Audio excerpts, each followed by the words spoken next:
Sir, nagbuo na po ng bagong revised IRR para nga po sa Anti-Bullying Act. Ano po? Basically po, ano ang mga pinagbago dito at pinalakas na provision? Number one, Manong Ted, ang ma-appreciate natin do sa IRR ay yung definition ng bullying. So, mas lumawak po. So, dati hindi natin nakikita natin physical lamang, no?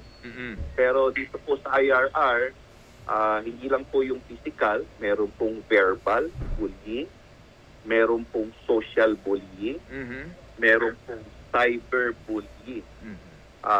Nakalulungkot lang, Manong Ted, talagang mas nagiging umikiral yung physical bullying, no? Yung pananakit na. Pero minsan po, Manong Ted, bago humantong dun sa physical bullying, ay dapat nadidetect na pagka may verbal bullying, malamang sa hindi, ang susunod na po dyan ay physical na. Kung may cyberbullying, malamang sa hindi, ito po ay susundan na ng physical bullying. Opo. So, yun ho ba kasi dati-rati po, ang problema nga sa bawat paaralan, opo, wala pang parang komite na in charge dito sa pagbibigay ng informasyon sa mga magulang at mga bata tungkol nga sa polisiya ng anti-bullying and then yung reporting system.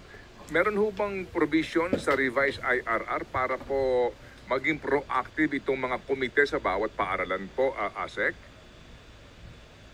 Yes, Manong Ted, dito sa IRR meron ng tinalaga. Ang tawag po natin dito ay yung Learner Formation Officer.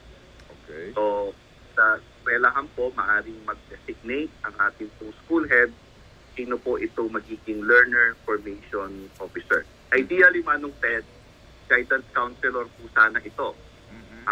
Bagamat alam natin na may limitasyon po yung pag-fill up natin ng ating mga guidance counselor.